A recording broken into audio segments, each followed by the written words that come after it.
All right, guys, stand by. All right, how's it looking? All right, so I'll count them in because it's I got a 20-second. We got a 20-second with the audio. So when everyone is all set, which I think they are.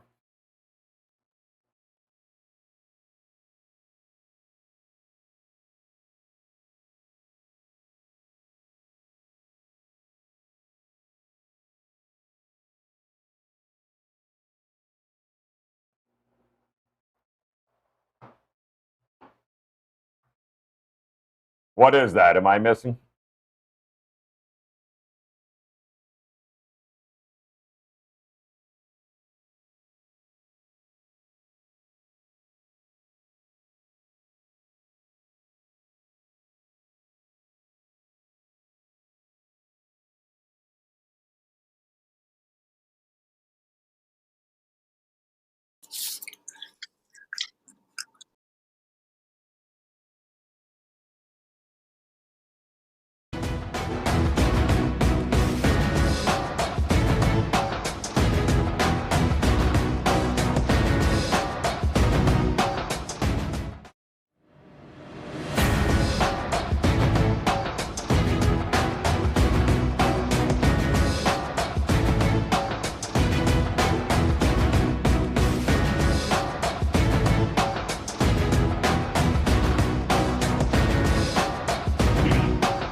Welcome into the WagerTalk 2021 NFL Draft Special. I am your host, Matt Joseph, SportsMemo.com. Let's bring on the rest of the panel. You can find all of these wonderful gentlemen at WagerTalk.com. Andy Lang, Tony Mejia, and Rob Vino. And fellas, we'll get to your stuff in just a moment here, but as the draft approaches, every one of us has a best bet.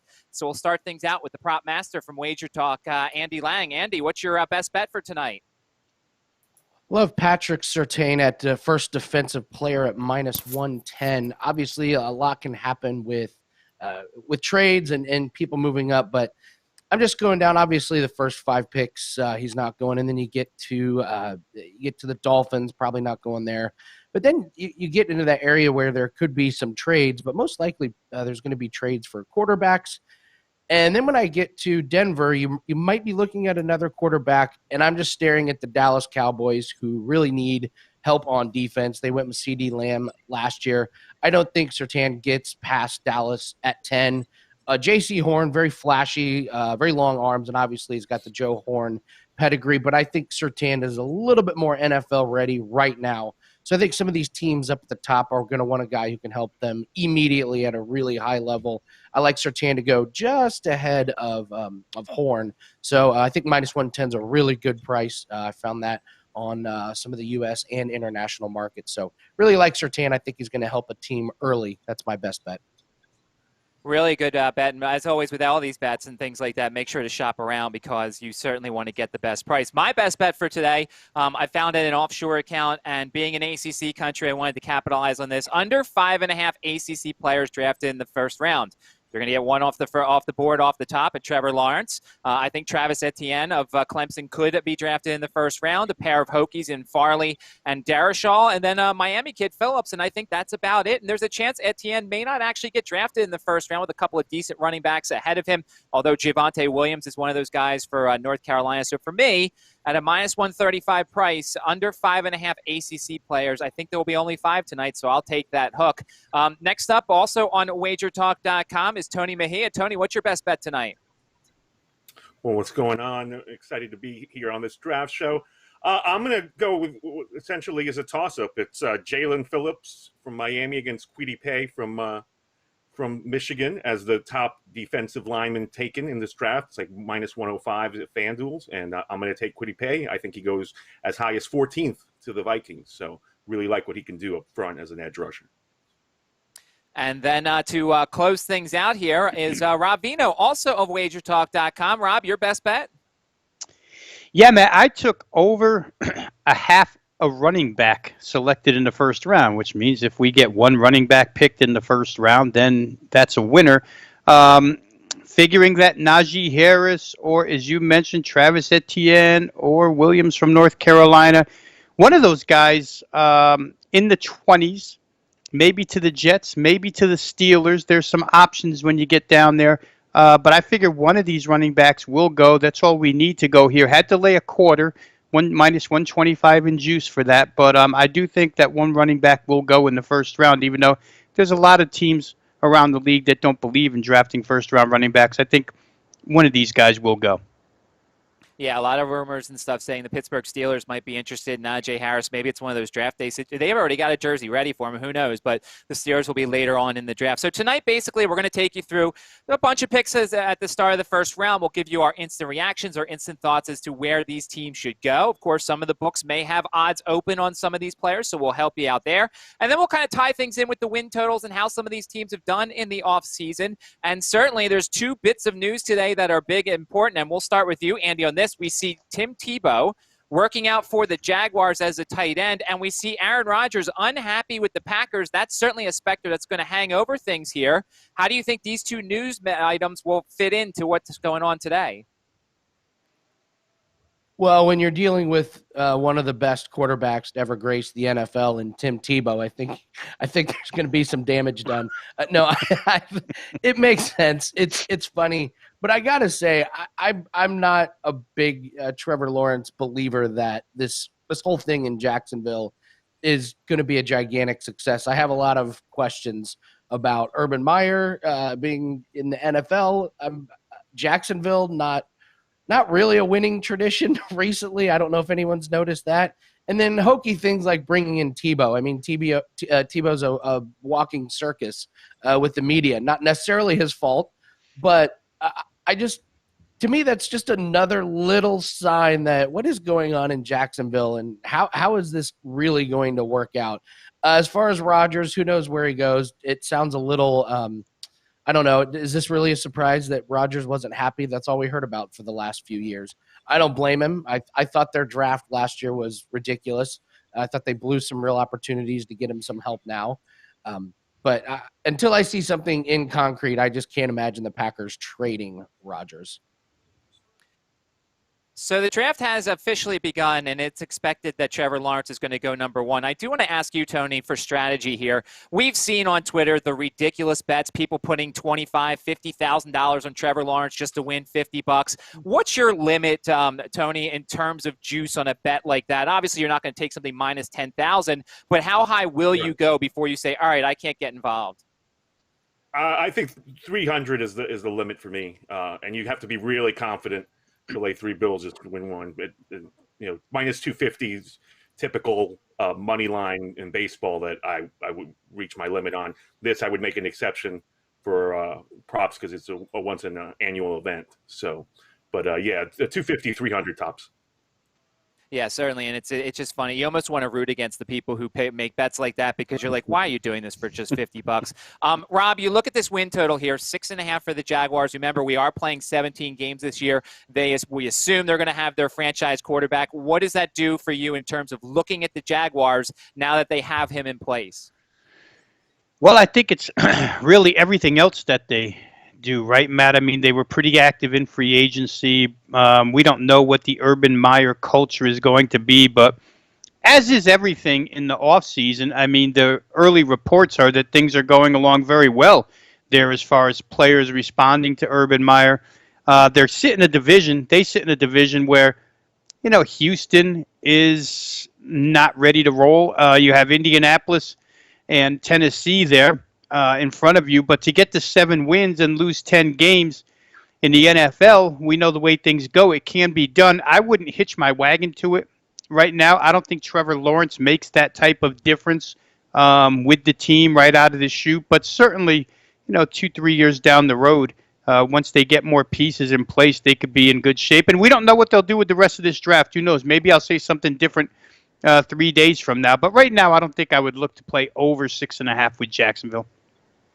Yeah, some of the big offseason moves that Jacksonville has made so far. They add Carlos Hyde at running back. He's a bit piece because, of course, James Robinson will be their number one. Marvin Jones, a nice little wide receiver to throw into the mix there. Of course, they've got some other decent wide receivers there. Andy, when you look at props for this season, obviously we don't know what the numbers are going to be for Trevor Lawrence, but could you see yourself potentially playing, at least early on in the season, either over or under on Trevor Lawrence passing yards? Depending on what happens with the offseason, I would guess probably unders. It depends who he's going to play early on in the year. I mean, if he's going up against Houston, it's over Central, regardless of who's playing. Even I might even take the over if Tebow's playing quarterback if they're playing the Houston Texans. So I'd have to look and see, but I do lean. I trust my instincts and I lean under for some of those because I'm just not a believer on immediate success in the NFL with Urban and Trevor Lawrence. So yeah, I'd lean under on a lot of those props. Jacksonville also has the 25th pick overall here in the first round. And, of course, we're waiting to see what they do here and make it official. This is the worst part of the draft. We know who the number one pick is, and they're dragging it out for advertising and all that good stuff. Tony, the Rookie of the Year odds are already out. Of course, we know where some of these top guys are going. Trevor Lawrence is the favorite in a lot of places. Would you look to play Trevor Lawrence potentially, or are you going to try and fade him with somebody else depending upon the situation? Yeah, probably not, Matt. I think – you look at who his top targets are going to be. It's going to be DJ Chark, and it's going to be, if he can stay healthy, Laviska Shenault. And they probably need to get him some additional help in this draft. Probably not in the first round, but certainly tomorrow or the next day, and get some bodies out there because it's an offense that it'll probably utilize Robinson as the bell cow, but there's a lot of improvements that need to be made. To back Lawrence as a Rookie of the Year favorite. I mean, I think the Jets are probably further along. So if I'm going to back a quarterback in this first round to be the Rookie of the Year, it's Zach Wilson. Yeah, Rob, same question to you. We say Trevor Lawrence is going to be the favorite in most places, and of course the odds will change once we know where some of these guys are going.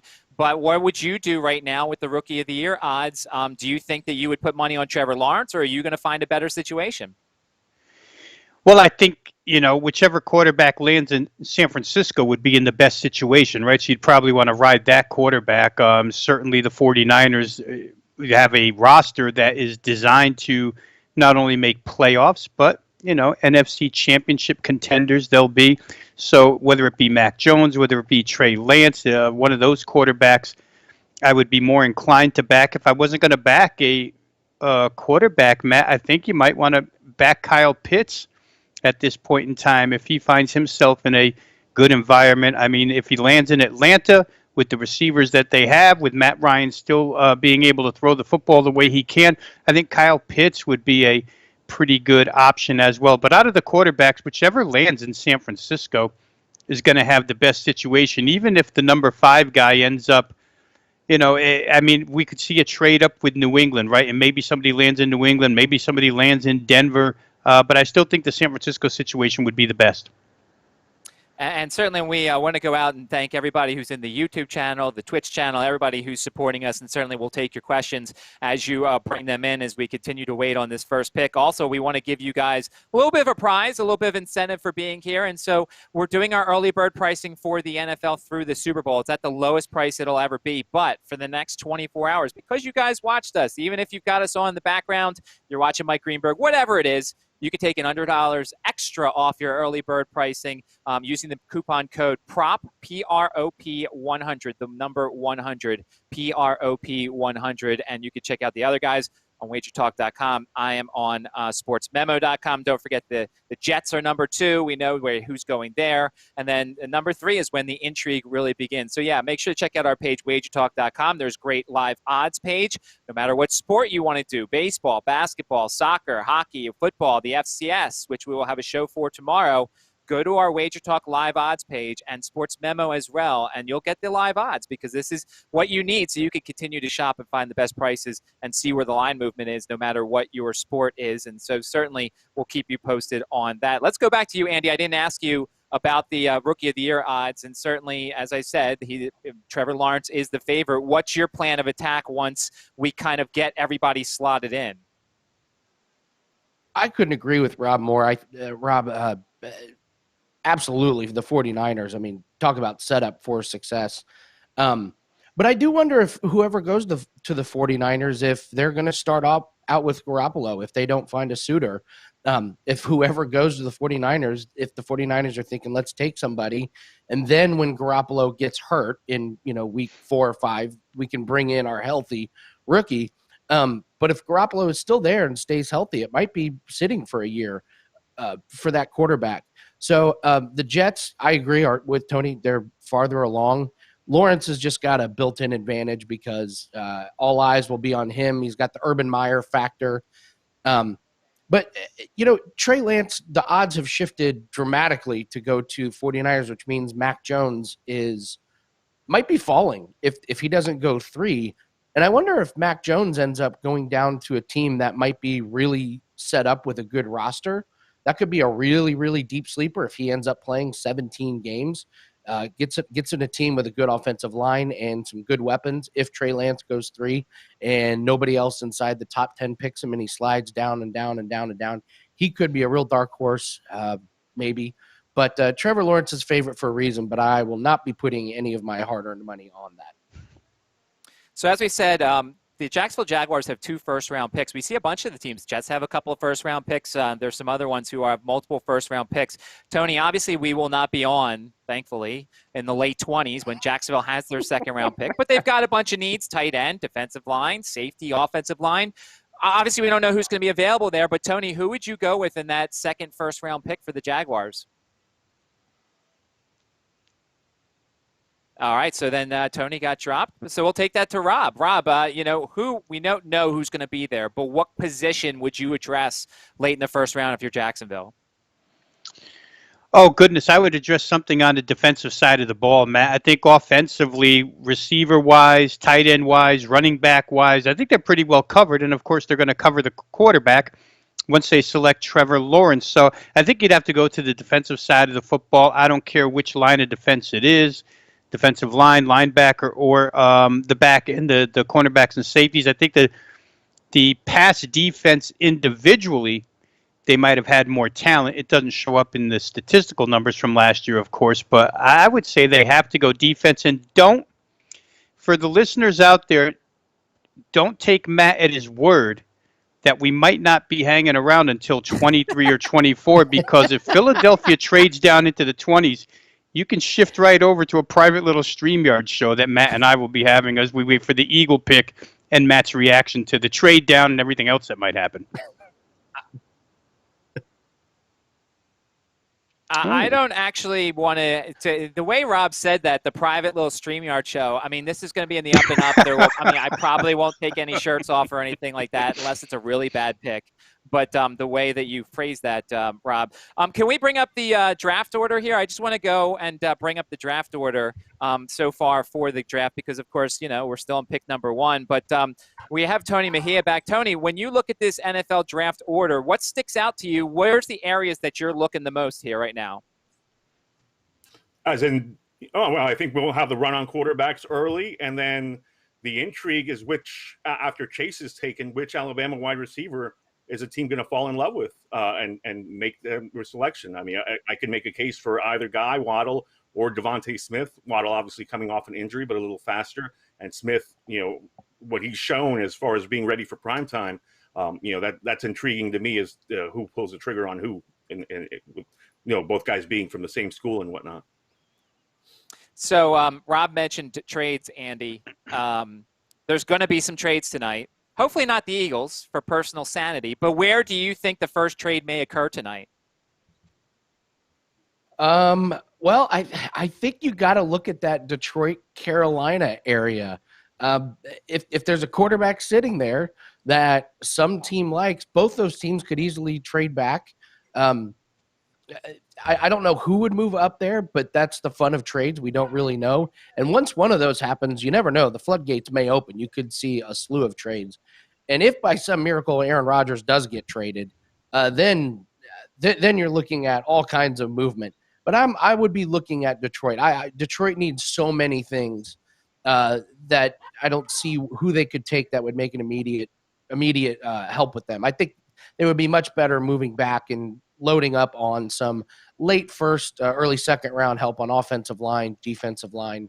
So that'd be the area where I would look at. And if you do get out of there with no trades, then I think you're looking at your NFC East teams. I think the Giants and the Eagles and Cowboys will be jockeying for position for some of those guys, Surtain and Horn, a couple of them. Nobody wants those guys to be going inside their division. You want to be the one to get them. So if we make it past Detroit and Carolina with no trades, I think Eagles, Giants, and Cowboys are shifty enough to get involved in some trades. Yeah, that's for sure. We'll see what happens. The Eagles were ahead of the Giants and Cowboys, and now they're not ahead, and now they're trying to get ahead because, of course, they all need the same thing. Rob, when you look at this Jaguars team and we look at Trevor Lawrence here, what stood out to you? We know how good Trevor Lawrence is, but how well do you think he's going to translate in the NFL? Oh, I think he translates. I definitely think he translates. Size, mobility, throwing arm. He's got everything that you need. It just the system, I'm sure, will be designed to fit Trevor Lawrence's strengths. And certainly, Matt, getting just back while we're talking about Trevor Lawrence to the Rookie of the Year conversation that we had earlier, while generally speaking, Rookie of the Year might go to somebody or the player whose team wins the most, Trevor Lawrence is likely to be the guy who's able to throw the most and maybe get more opportunity to throw the football and pile up yardage. So that may be an aspect to him, although I wouldn't bet on him. But I think that, Urban Meyer will come in. He took the job because he wanted Trevor Lawrence as his quarterback, right? Otherwise, there were a lot of rumors that he'd be coaching the University of Texas right now. So he wants the quarterback. He's going to build a system to fit him, and I think he's built to succeed in the NFL. Don't know that it'll be right away because the offensive line doesn't necessarily protect. Just ask Gardner Minshew. But certainly, I think he's built for success. Absolutely. Tony, we're going to get to the pick in just a moment. Of course, it's going to be Trevor Lawrence. When are you going to start working on your futures for the NFL? Is this something where you might be able to find value before the draft finishes, or are you going to wait till the draft finishes and then kind of see how these rosters lay out before you start attacking win totals, divisions, and stuff like that? Yeah, usually July, right after NBA Finals, although this year it's a little pushed back. But, you start to see rosters take shape and kind of project, all right, I'm comfortable with this team from a depth standpoint, because it is one of those things where you get one injury and there goes your future. So, very interested in seeing how all these rosters end up. Obviously the draft is key, but I think we'll see some movement with trades coming. I think Aaron Rodgers has played his last game in Green Bay, so a lot of dominoes still left to fall. Yeah, Andy, are you going to jump in now and try and beat something? Maybe there's rumors about Denver getting Aaron Rodgers. Of course, there's rumors about everything nowadays, it feels like. Are you going to try and beat a rumor, or are you going to wait and see if you can still find value after rumors? I have never had good luck with rumors in my life, in all aspects of life, so I don't dare try and beat a rumor in the NFL. But I have learned over the years that when I do futures, and this could be player props or season win totals, I only do unders on season long props and futures, just because injuries can derail an over real quick, and there's nothing that can get the over like an injury can take an under. So when I look at teams, if they can make it through the season completely healthy, and I think it's a good under, I'll play. And if the quarterback gets hurt or has to sit out 4 or 5 games, I'll do that. I'll do the same with player props and futures. But mostly with the player props, you have to wait until fairly closer to the season to see how training camp goes and preseason goes, and who's going to be playing where, and who excelled, who's going to be getting a majority of the snaps. So I think you can do team futures and win totals much earlier than you can player props. Player props, I'm just a couple weeks out before the season starts.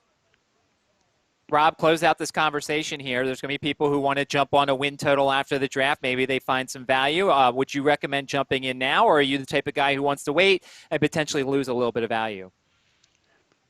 Yeah, I would wait, Matt. I mean, I'm not one to jump in early. Obviously, you take a look at the whole ball of wax combined, free agency pickups and draft. These draft picks are not going to move the future numbers hardly at all. It's more the free agent acquisitions that change prices, but the draft generally doesn't move these future numbers. As far as future board is concerned, season win totals, I probably would take. I'm more of the timeline that Tony mentioned, somewhere after the NBA season is completed, late July, early August. Probably take a look then.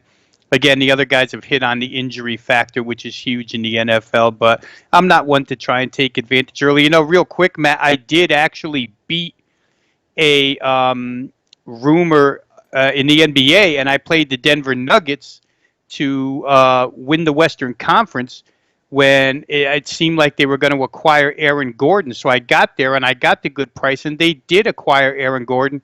And what happened was Jamal Murray went down for the season, so I had to cash out of that bet. So even if you beat a rumor, there's no guarantee you're going to win anything. Yeah, and don't forget, everybody, when we talk about these win totals, it's now a 17-game schedule, and basically what's going to happen here is that the teams are going to play whoever lines up across from them in terms of the Eagles are playing the Jets, so it's an NFC East, AFC East in terms of the schedule. And you look at the Jacksonville Jaguars, they will be playing a bunch of tough games in their own division.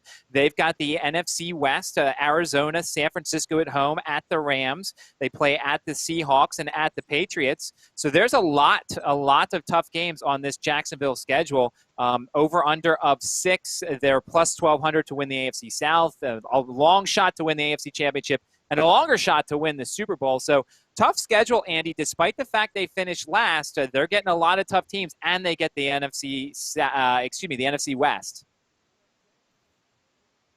Yeah, welcome to the NFL, Trevor Lawrence.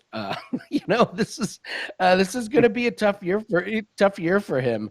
Going up against that, the NFC West is brutal, and I also think it's going to be brutal for Urban Meyer. This is not college football. I have no doubt that he's brilliant, and I have no doubt he will figure it out. But I think it could be tough for him right off the bat. One of the advantages he does have is he talks to all these guys. I'm sure he talks to Pete Carroll and Belichick, and I'm sure he didn't take that job without consulting with some of those guys. So I'm sure he has an understanding what it's like to be in the NFL. But there's a big difference between consulting with those guys, being friends with those guys, and now all of a sudden you have your own team. You have a number 1 overall rookie quarterback, and now you get to face the NFC West and Russell Wilson. And it's tough sledding. I am surprised the number is that low at 6. I thought with all the hype around Urban and Trevor Lawrence, they would bump it up a little bit. 6 sounds about right. I'm surprised that's the number that they put. I'm not going to lie, folks. I like to preach transparency here. I have notes for every team and everything, and we're going to smoothly go through all these picks for as long as we're here. But I didn't expect to be talking Jacksonville Jaguars football as long as I did. So we're really dipping into our bag here, certainly moving on. Tony, any last thoughts here before they officially announce Trevor Lawrence as the quarterback, your perception of the Jaguars before and after? I mean, a lot of moving parts on these first couple of teams. You got the Jaguars and the Jets in the same boat of having a franchise quarterback that they're going to take with their first pick and a first-year head coach that has to implement his system and whatnot. Salah for the Jets is an interesting choice. You know, obviously his pedigree is great from what he's done on the defensive end, but then you turn the offense over to a kid from Utah that's got to make adjustments in the big city with a press score that's not exactly forgiving. So, you know, from that standpoint, both of these teams, I wouldn't expect much from Lawrence or Wilson early on. Maybe look a little elsewhere for your rookie of the year, potentially Kyle Pitts. Let's have a little fun, Rob Vino. If the Packers Sure. came along and offered you Aaron Rodgers and they said all you'd have to give up is this pick and a first next year, that's I mean, it's not going to be that, but they basically say Trevor Lawrence and the first next year for Aaron Rodgers. If you're Jacksonville, do you do it? Oh, wow, what a great question, Matt. Wow, well, you're right. I mean, it wouldn't be the price because we know the Deshaun Watson price in the beginning was 3 first-rounders. But, hey, you know, wow, I don't know how long he wants to stick around. Maybe he could get the job done and get out with Aaron Rodgers. Me personally, I would do it. So let's put it that way. Let's say, would Rob do it? I would do it. I would take Aaron Rodgers if I was Jacksonville, proven commodity. It puts me that much farther ahead in the grand scheme of things as far as getting through the AFC is concerned. I don't have to struggle maybe the first couple of years with a young roster and Trevor Lawrence. So, yes, short answer, I would do it. How fun How fun, Andy, would it be to watch a personality like Urban Meyer with a personality like Aaron Rodgers? And once again, that's not going to happen. I'm merely stretching because the Jaguars are making me wait 15 minutes to have this officially happen. So I'm trying to stretch here. But, Andy, two personalities like Aaron Rodgers and Urban Meyer, how much fun would that be for everybody outside of that room? Oh, outside the room, it'd be amazing. I think they'd kind of hate each other. Real quick, I mean, Aaron Rodgers is not exactly the smoothest personality in the world. I think he rubs people the wrong way. Like teammates, his family. So I don't think they'd get along very good. Can't get along with family. I can't imagine Urban Meyer's going to be in your wheelhouse. So we got about a minute left before Trevor Lawrence officially becomes a Jacksonville Jaguar, and I can move on to the New York Jets. So, Tony, last thing for you. I mean, we're going to probably, Aaron Rodgers is going to be that specter that's out there. He's not going to go to Jacksonville. If you're Aaron Rodgers, where are you going? Well, if I have my choice, I would like to go to San Francisco. I mean, he's from the area, so that'd be the top spot. But get me the hell out of Green Bay if that's we've reached a point where there's no going back. So even if it's Denver, that would get him into a new conference, if nothing else. But I think ideally he'd want to be in San Francisco.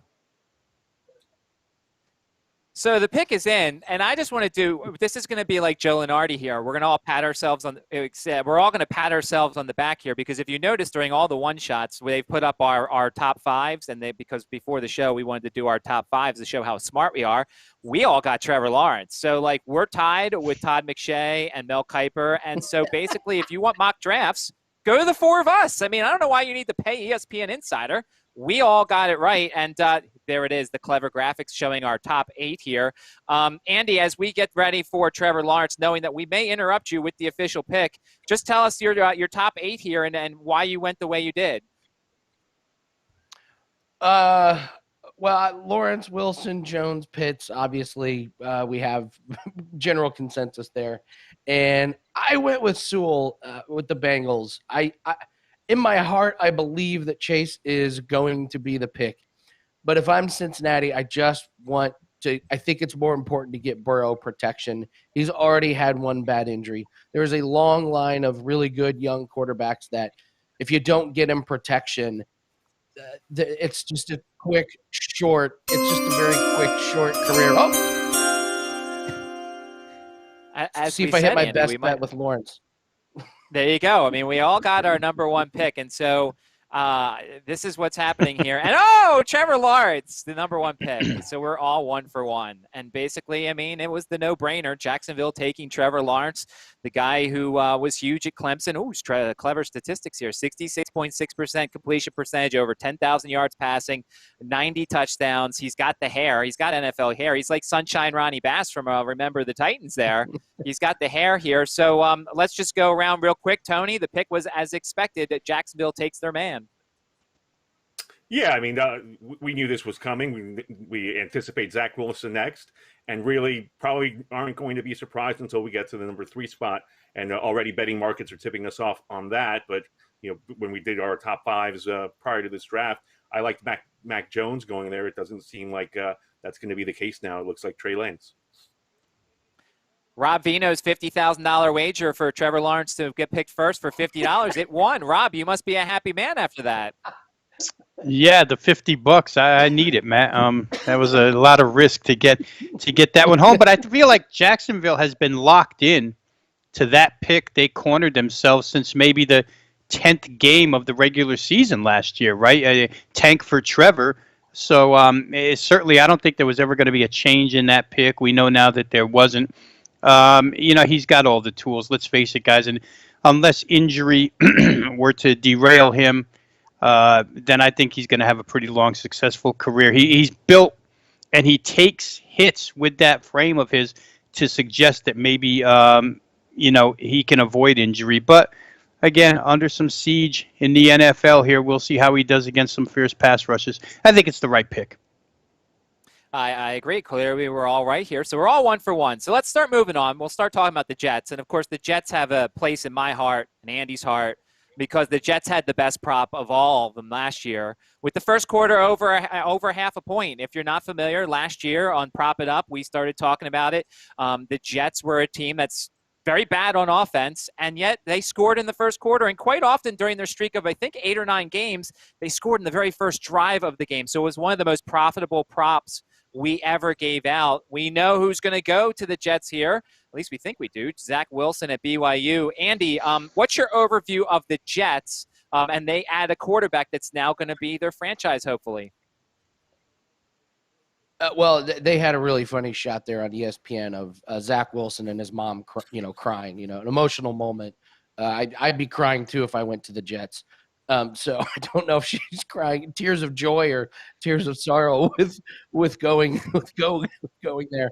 So no, there's a play that I liked, a prop in the draft that I like that the Jets could be a part of. I really like the running back Javonte Williams, and his draft position was 39.5.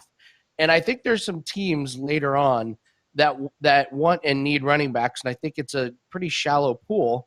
And the Jets are one of them. I think the Dolphins possibly would be looking at one. The Cardinals, we mentioned Najee Harris with the Steelers, and I really like Javonte Williams for his draft position under 39.5. It wouldn't surprise me if they grabbed Williams to help with the running game with the Jets. So I sprinkled a little bit on Javonte Williams under 39.5, thinking the Jets might be interested in that. So, we saw last year the Bengals, go Burrow and T. Higgins 1-2. Wouldn't surprise me if the Jets go Zach Wilson, Javonte Williams 1-2 with this. But, Zach Wilson, the spotlight is big in New York. Without being too obvious, let's just say Utah's a tad different from New York. So he's going to have to deal with being a big NFL quarterback and dealing with the New York press and the New York spotlight and everything. I'm not sold on this new head coach at all. Seems like a little bit more of a meathead in a league that's becoming more cerebral. So I hope that Wilson has a really good first year. I'm pulling for him. I think the deck is stacked against him, though. So that is Andy Lang of WagerTalk.com. We'll go over to Tony Mejia. And Tony, last year, you look at Wilson. He put up great numbers for BYU, but he also played against a bunch of nobodies. And his offensive line was massive, and he had like an hour in the pocket. How much do you ding a guy for stuff like that when you look at how good his statistics were last year? I mean, you could only play the schedule that's in front of you. And he did a nice job against UCF in the Boca Raton Bowl. They destroyed him. And the Knights have a couple of guys that are going to be picked in this NFL draft on the defensive end. I thought UCF did a really poor job based on the talent level in a season that they could have competed for a national championship, considering all the stops and starts, and their schedule worked out really nicely. Instead, they ended up losing last second to teams they had no business losing to, Tulsa. I think Cincinnati clipped them. But the bottom line with BYU is, they were able to do what they were able to do because Wilson was so efficient and really a prolific quarterback last season. So the pick is about to come in, and we'll go to you in just a moment. Oh, actually, we can go to you now, Rob. You look at the schedule for the Jets.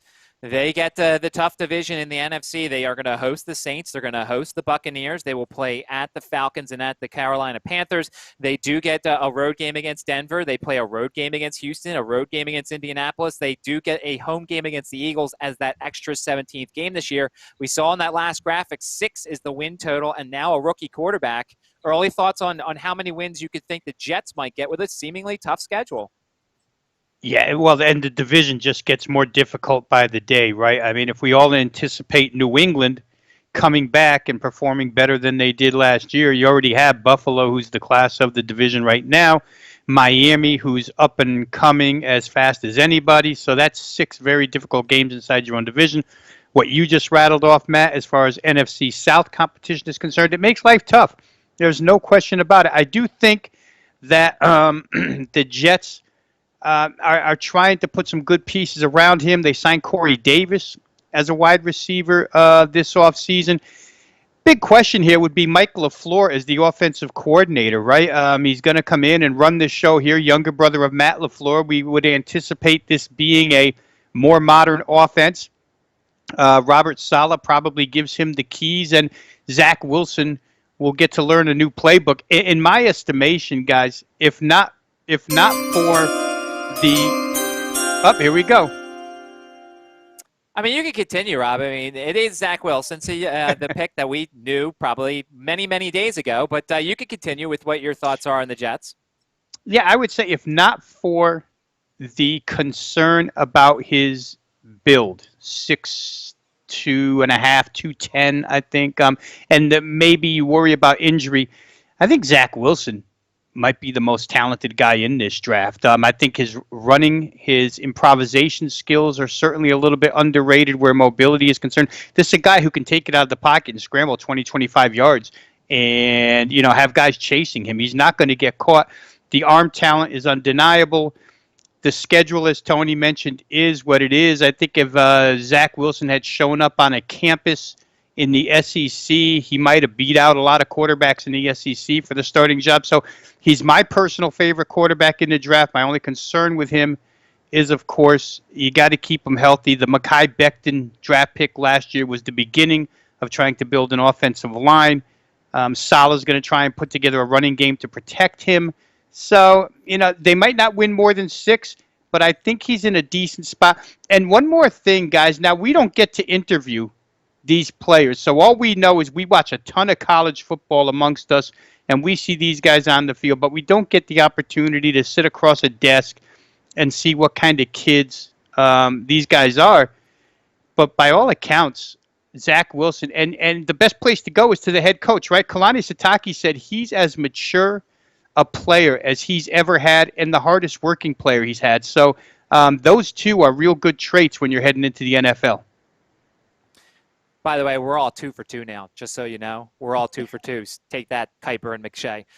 So now we're at pick 3. And by the way, I'm just noticing here, one book put up their numbers already. The over-under for Wilson this year, passing yards, is 3,955.5. Wow. His passing touchdowns are 20.5. His interceptions are 13.5. I won't give the book. It's just one of them. By the way, Lawrence is 4,285.5. Touchdowns is 22.5. Interceptions is 13.5. And we'll keep you posted as more of those numbers come out. But this is where the draft officially begins. I'll say this before we get to you, Andy. I think all along the 49ers are not going to trade up all these assets.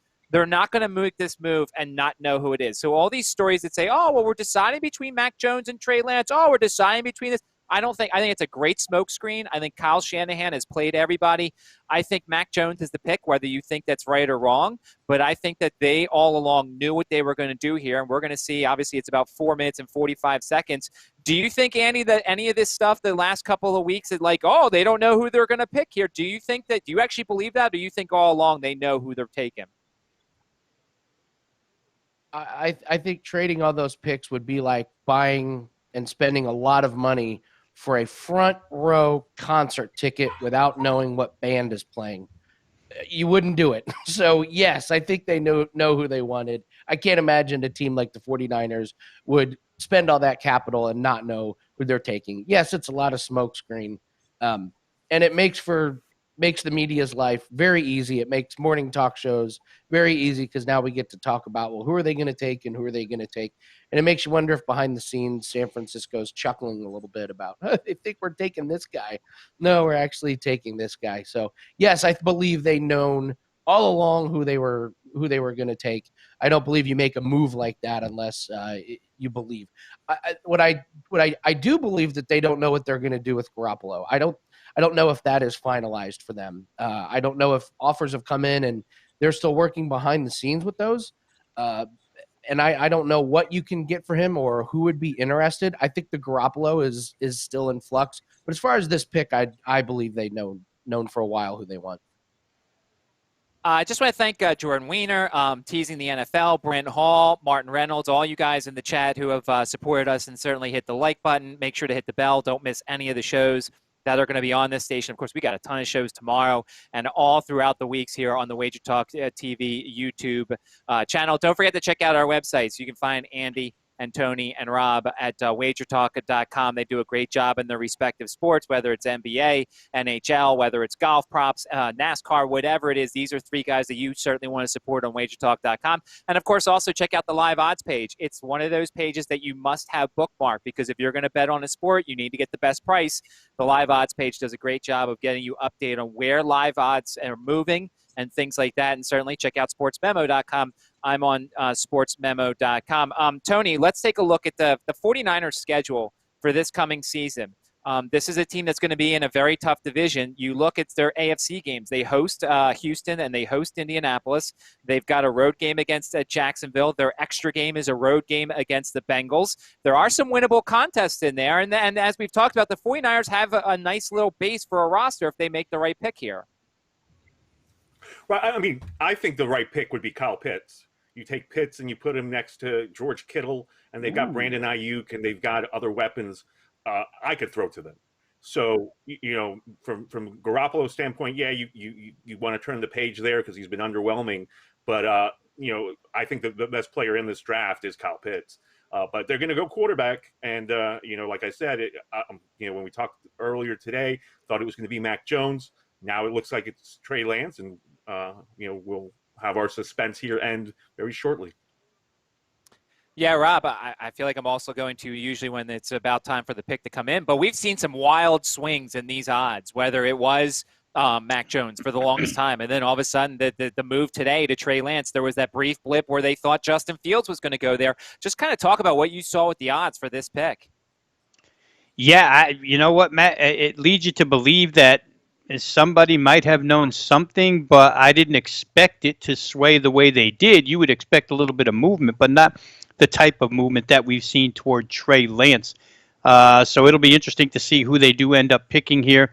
Somewhat in agreement with Tony. If you're San Francisco and you already have a quarterback in Jimmy Garoppolo, why not take Kyle Pitts with this selection? But the fact that they're not going to do it tells you all you need to know about Kyle Shanahan's frustration with Jimmy Garoppolo. I mean, the guy was miserable last year at best. Now, we have to give him some leeway here because he was injured last year. But when he came back, he was not very good. Nick Mullins probably played better than Jimmy Garoppolo did last year. And the fact that they feel like they have this roster ready to roll, but they need to get a rookie quarterback to plug in and run it, again, tells you all you need to know about what they feel about Jimmy Garoppolo. So I don't think he'll be around in San Francisco very long.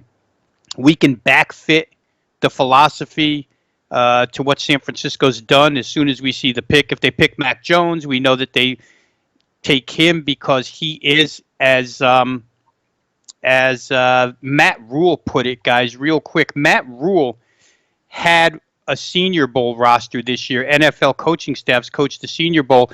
And on Wednesday of the Senior Bowl, or maybe it was Thursday morning, Matt Rule said that, generally speaking, in college all-star games, they would open up about a quarter of their playbook. He said by Thursday he had opened up the entire Carolina playbook for Mac Jones because he digested it that well and he could run to the line of scrimmage and make any call. And so that's why you would have taken Mac Jones, plug and play.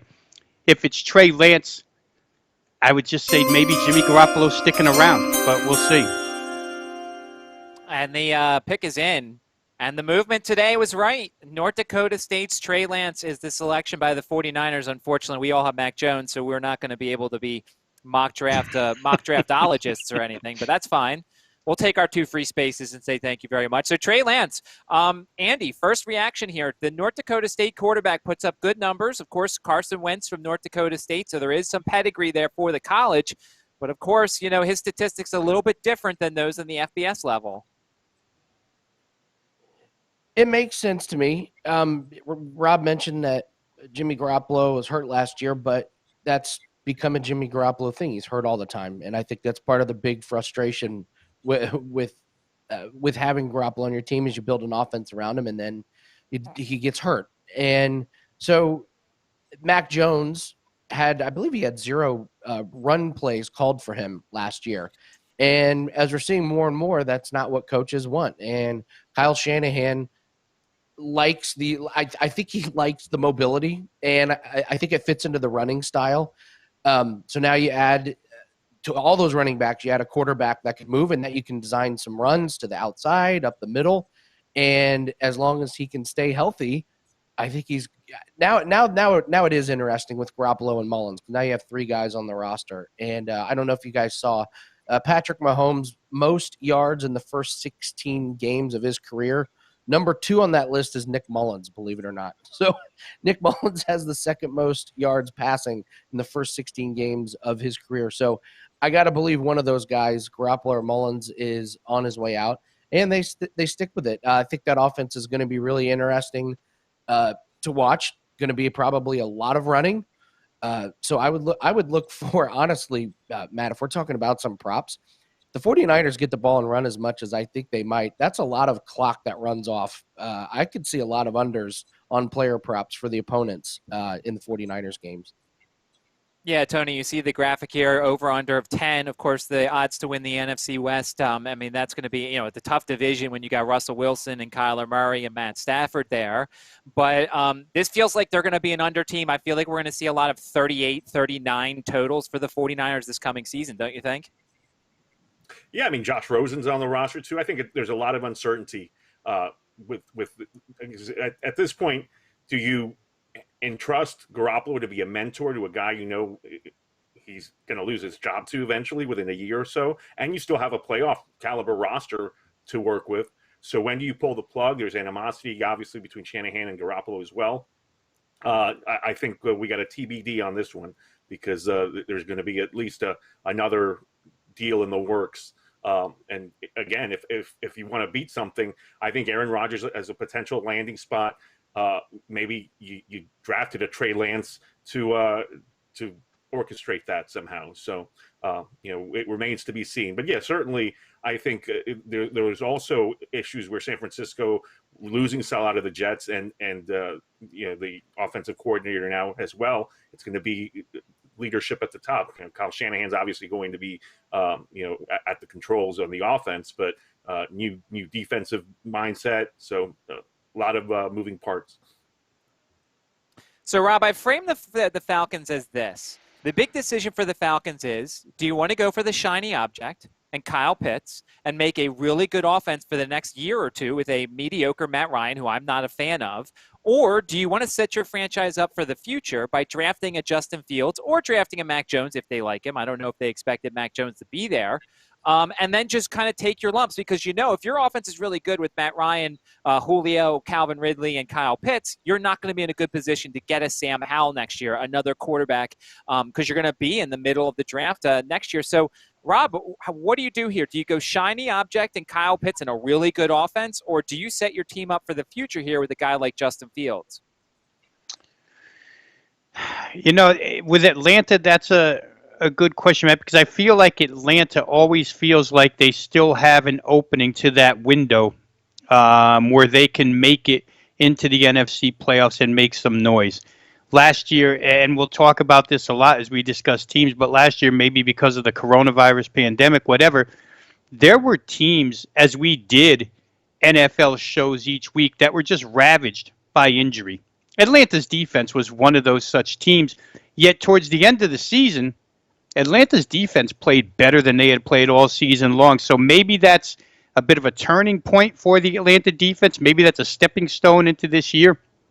And you can take the extra offensive weapon, the tight end Kyle Pitts, and think that your defense is going to continue to make strides. Or, the future pick of Justin Fields can't be argued either. I think that it's a no-lose situation. They could also trade out of here if they wanted to. I don't think they will. I think they'll end up selecting somebody. I wonder if they really thought Justin Fields would even be available here. I wonder if they didn't think that San Francisco might all along have wanted Justin Fields. It's a good question, Matt. I would take Pitts if it was me because I saw some signs of the defense improving last year and just take an overwhelming offense after Tampa Bay. I mean, that's who you're trying to catch here. So at this point in time, you got to outscore those guys. Very, very interesting tweet from Adam Schefter. The 49ers did not tell their coaches or scouts their pick. They didn't know the team was picking Trey Lance until the pick was actually announced. So that's why everybody was kind of left in the lurch, because everybody in the San Francisco 49ers – and look, if you're going to have two guys making a decision, John Lynch and Kyle Shanahan are certainly two Wait a minute, Matt. that, so they made sure they got to the window and got paid while they didn't let anybody else on the staff know we're going to take Trey Lance. That's pretty good. William Hill that knew. is pretty good. Well, William Hill knew, because that's probably where they bet. Another tweet says that Trey Lance back in April was 6-1 to be picked in the third spot, and then he finishes at minus 300. So we're going to await the pick here. I'll go to you in just a moment, Andy, when we get the official pick here from the Atlanta Falcons as the pick is in. And I haven't heard the dinger yet, so we don't know who it is yet. And there is some splits here. Some people on our panel says Kyle Pitts, and some say Trey Lance. Of course, Trey Lance was selected, so we'll see what happens here. But it really is. I mean, the Falcons' offense is going to be really good if they add Kyle Pitts. And it's going to be really good, I think. But the problem is, I mean, I'm just not a Matt Ryan guy, and their offensive line's not very good. Matt Ryan got sacked a bazillion times, and he threw interceptions. And it's just like, you could have Jerry Rice and you could have all these guys, but if you can't block and if you can't protect your quarterback. All right, there we go. The pick is in. And we'll see if it's the shiny object. So the Atlanta Falcons continue to prove that they don't care about the future. They care about the now for some reason, with a quarterback that doesn't have much longer now. But let's just say this, Andy, while you talked about unders for the Niners, the overs for Matt Ryan in this Falcons offense could be plentiful. Yeah, the Falcons, they keep trying to add weapons to the offense, yet it just feels like it's never quite there. It's just lacking that killer instinct, especially since the brutal Super Bowl loss. But Rob touched on something that I think most people really underrate, how banged up the Falcons defense was at the beginning of the year. And it's the worst year to be hurt that early. So they have a lot of young guys that are going to be coming back healthy. But for some reason, this feels like a very Atlanta Falcons-y move to draft another big wide receiver to get to Atlanta. But I'm not really sure how good the running game is going to look. We don't really know how that defense is going to look. It showed signs, but now Julio Jones is 32. He's getting up there. He's dealing with injuries. I don't know how healthy he's going to be. I don't know how much we can depend on him. And, Kyle Pitts, listen, he's a freak. He's a specimen. Not a good track record for rookie tight ends performing in their first year.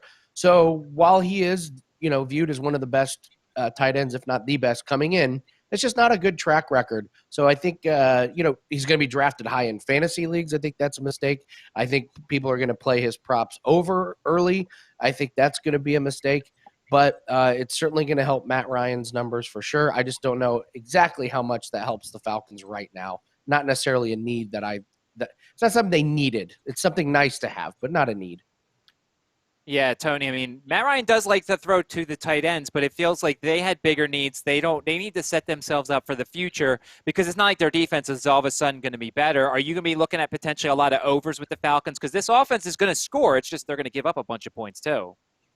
Yeah, I mean, Arthur Smith, a first-time head coach.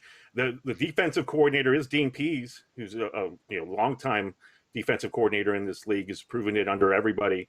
He was with the Ravens for a while and with the Titans, and then took a hiatus, and now he's back. So they've got somebody at the controls that can actually do something. I like Deion Jones as a linebacker.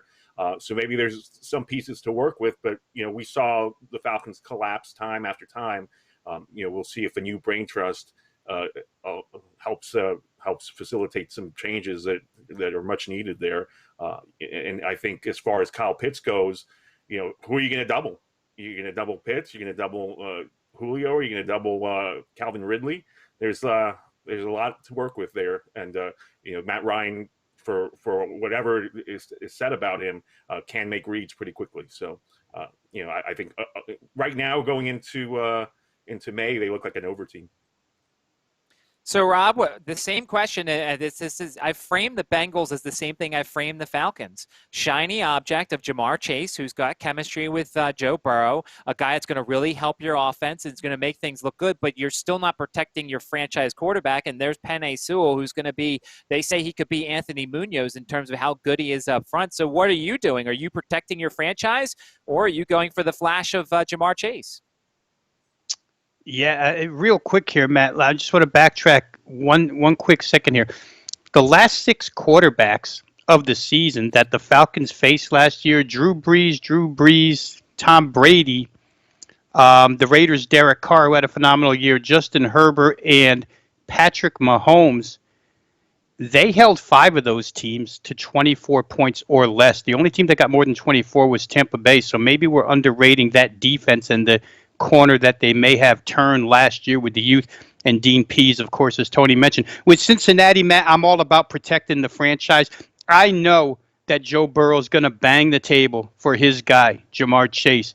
But when you already have Tyler Boyd and T. Higgins, I don't think that Joe Burrow wants to go through rehab again. So to me, you would protect him. If you don't feel that Penei Sewell is the guy for you, then you could trade out of here, go backwards, and still get Rashawn Slater out of Northwestern if you think that's a better fit for your team, or if you like the way he's coached by Pat Fitzgerald and that Northwestern group.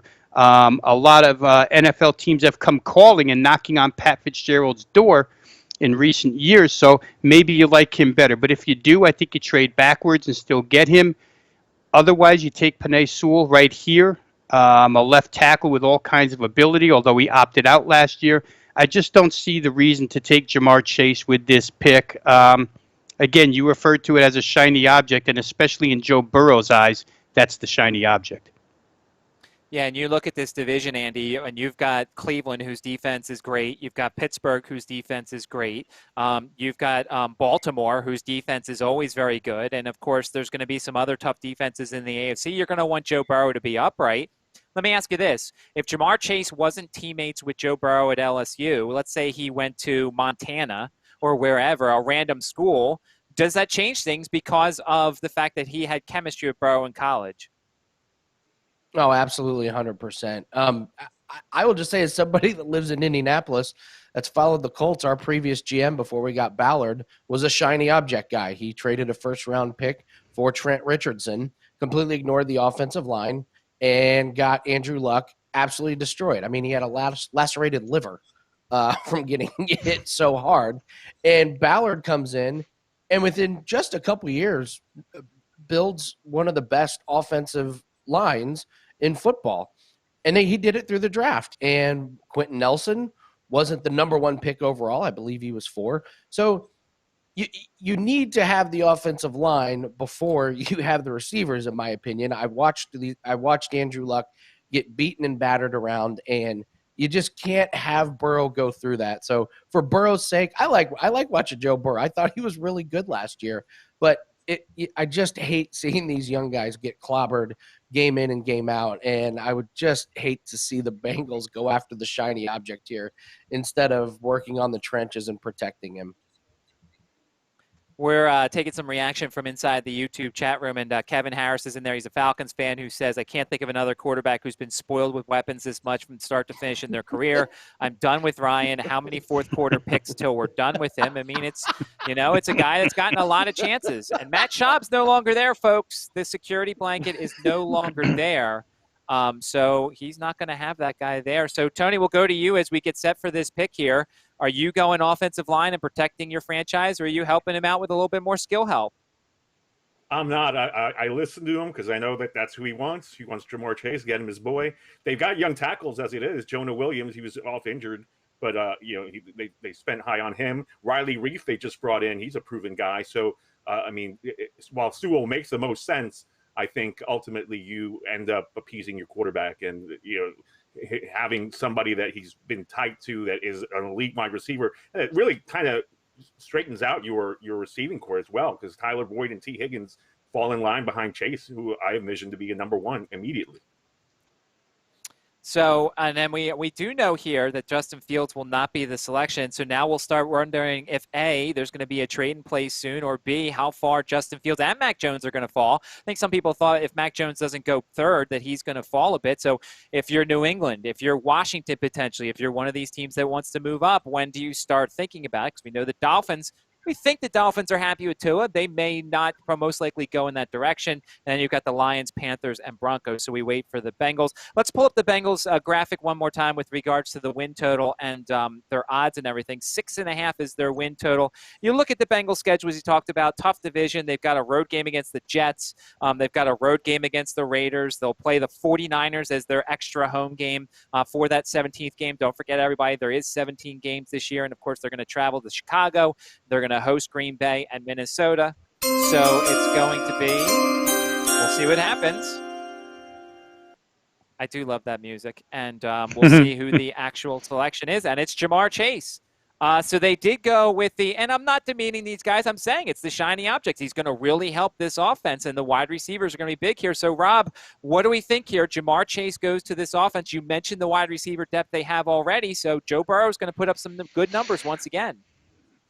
Yeah, I mean, let's face it, Zach Taylor is the head coach here, and Zach Taylor is an offensive mind, which still offensive line is part of your offense, right? And I get, Tony made a good point about maybe they've got a couple of tackles already, but again, if tackle wasn't your thing, I would have gone back personally. Rashawn Slater can kick inside. You really take care of the inside, the interior of that line too, and take care of your quarterback. But hey, I don't think they were in a lose situation, Matt. Either way, it's going to help a team that needs help. Obviously, we're talking about two areas.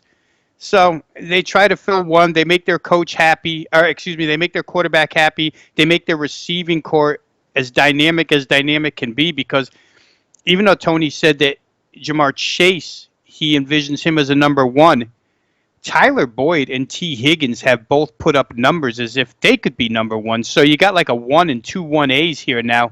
Explosive offense, that's what Zach Taylor's all about. Let's just hope they can keep Burrow healthy here, and maybe that offensive line does all right. Or maybe they, figured we'll go receiver now and offensive line second round. They do pick at the top of the second round. Thanks to Prez for dropping by, just to brag. We do. Okay, we're not going to.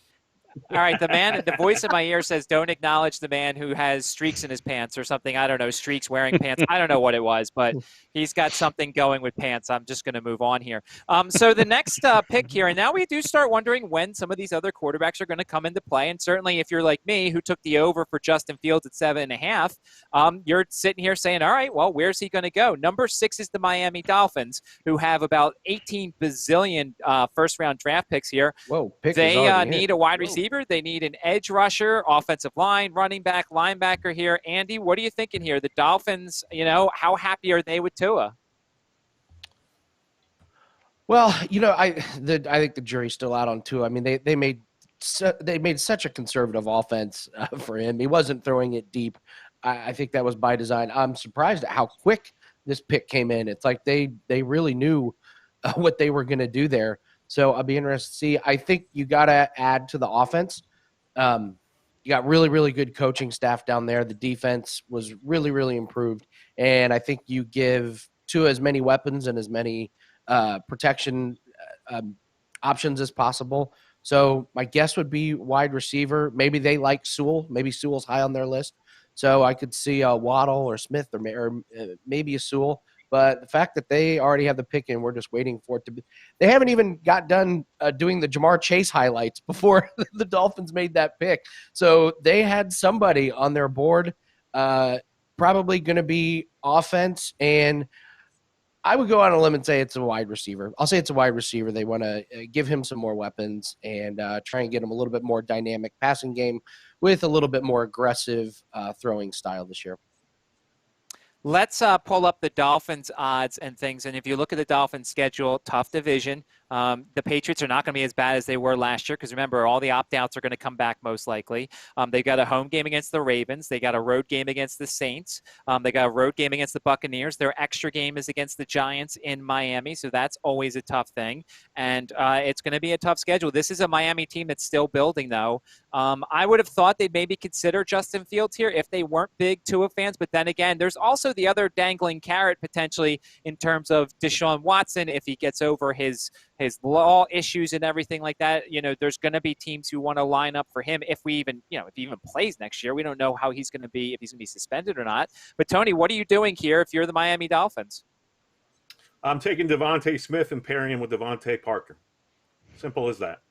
And I like Waddle, but if there's a tiebreaker, it's the fact that he's coming off an injury and Devontae Smith is not. So that to me is easily you don't go tackle here. You would go Sewell, but they went tackle young last year with Robert Hunt, a versatile guy that they use at guard as well. So I just think this is the pick. It's Devontae Smith. I was going to say, the voice in the ear gave me some sort of lunacy, and I was going to say something, but I'm not going to. The Dolphins during this offseason, they add Jacoby Brissett, so it's a solid backup there. Will Fuller comes over. They re-sign Matt Collins. We know how good Matt Collins is. He's going to get that bike and that backpack ready for Miami here. Inside joke for the Eagles fans. They got some guys up on the offensive line. Matt Skura signs a one-year deal. That's going to help things. They acquire Isaiah Wilson and then release him because, unfortunately, he was having some issues. So Miami was busy in a division that's going to be certainly a tough one, but we'll see what happens here. What do you think, Rob, that Miami is doing here? Well, I'd be in line with the two guys in front of me. Andy said receiver. Tony specifically said Devontae Smith, and that's where I would go. Alabama has had this quartet of wide receivers the last couple of years, and we remember last year when it was Jerry Jeudy and it was Henry Ruggs. And Jerry Jeudy was asked about Devontae Smith, and he said Devontae Smith has the best hands of all of us. So I would go that route, but I could see wide receiver being the selection pretty easily here. Miami will add to the weapons for Tua, and we'll see. It's also interesting, guys, real quick, that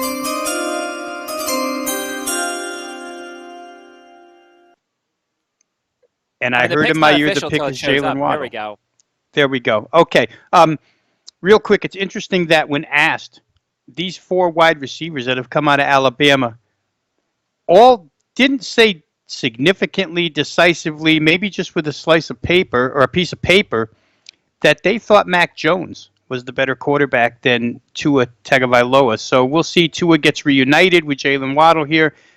Good pick by the Dolphins. I think the explosiveness that he brings not only at the receiving side of the football, but in the return game, if they choose to. I mean, he actually made his mark as a return man while he waited his turn to play wide receiver. I like what the Dolphins did here.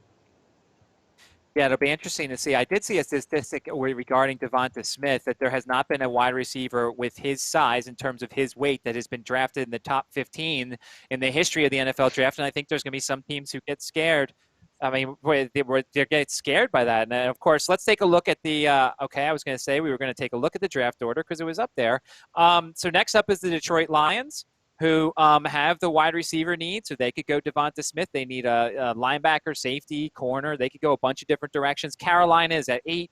Denver is at 9, and Dallas is 10. Of course, this is also time when people start saying trades. I think it's interesting, Andy. Everybody talks at trades, and they say, oh, well, there should be trades and up and down and over.